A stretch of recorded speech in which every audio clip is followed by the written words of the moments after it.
Naam, huhali gani mtazamaji wa MK Media, mimi naitwa Baraka, nipo na CEO wa MK Media, Mzee Martin Keke. Heshima yako mzee. Marhaba kijana, hujambo? Safi kabisa, sijambo. Mzee bwana, mimi nataka tuongee kwa ufupi kidogo kuhusiana na athari za mitandao ya kijamii kwenye jamii yetu sasa hivi. Kwanza mitandao ya kijamii kwako wewe, najua enzi zenu inaweza kama ilikuwa lakini sio ukuaji kama sasa hivi. Unaongeleaje kwa hiyo? Tunaposema mitandao ya kijamii maana yake ni network, si ndio hivyo? Ambayo kwanza identify watu, kuwatambulisha kwa lugha nzuri ya Kiswahili, na identify wanaweka vitu vyao mle ndani alafu baadaye wanakuja wanapata sasa ile product wanayoitarajia. Lakini pia tunaposema mtandao wa kijamii maana yake teknolojia generally, si ndio hivyo? Maana yake ni fursa. Kuna watu wanaweka content zao mle, lakini wakishamaliza kwa content wanalipwa na YouTube na mitandao mingine yote. Lakini kwa kipindi chetu hivi vitu havikuwepo. Kwanza simu zenyewe tulikuwa tunaenda posta, tunatumia yale masimu ya mkonga, so unajua unalikorokocha alafu unaongea. Lakini pia mpaka tulikuwa tunapewa appointment kwamba muda fulani uje kutakuwa na simu yako. Kwa hiyo kwa kweli kwa kiasi kikubwa mitandao ya kijamii ni swala jema, na ukuaji wa teknolojia kwa kweli ni swala jema, lakini hakuna jambo linalokuwa na faida tu likakosa hasara. Sasa mzee, ndo hapo nataka uniambie, kuna sasa hivi kwenye mitandao ya kijamii kuna negative, kuna impact ya negative na positive. Nataka unitajie negative moja na positive moja katika athari zake. Sawa.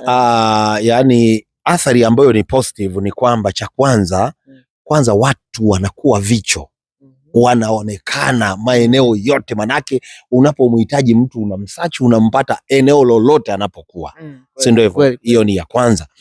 Lakini umeniambia moja.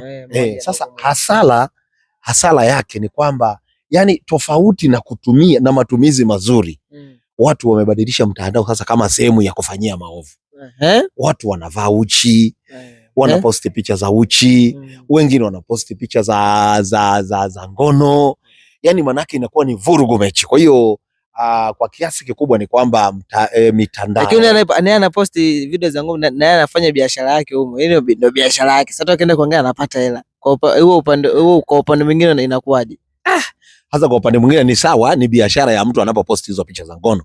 Lakini sasa kwa mapokeo sasa ya kijamii, unajua kuna watu wengine, sisi ni watu wazima, unapoingia pale unakuta hasa ngono ndo inachukua nafasi. Kwa kweli inatupa ukakasi, manake kule kutizama inaleta shida kidogo.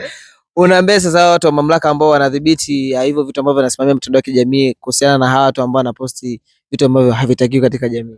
Mimi nadhani ni kama sikosei ni TCRA, si ndio hivyo? Mamlaka ya kudhibiti, mamlaka inayoshughulika na mitandao ya kijamii. Hao watu tunaowasema wanarusha picha za ngono, maana yake na wao wanaithibati kama sikosei. Lakini kuna wale wanaorusha tu randomly tu, maana yake wanaithibati, yeye anajisikia kurusha tu picha za ngono anarusha. Kwa hiyo hao wanapaswa kudhibitiwa, si ndio hivyo? Ndio. Neno moja sasa kwa vijana ambao sasa hivi wanakuangalia kuhusiana na mitandao ya kijamii, unawashauri nini? Neno langu la kwanza na la mwisho kwa vijana wanaotumia mitandao ya kijamii, mimi kwa kweli na waomba watumie teknolojia kama fursa, si ndio hivyo? Wasitumie teknolojia kama refreshment issue, kwamba mara pa kurefresh, lakini wakitumia kama fursa, maana yake watajipatia kipato na watakuwa na maisha bora. Asante. Hayo ilikuwa ni Mzee Martin Keke, CEO wa MK Media. Naitwa Baraka. Usisahau kusubscribe YouTube channel yetu YouTube ili kwa kwanza kupata information na update ambazo tunazoweka. Wakati mwingine tena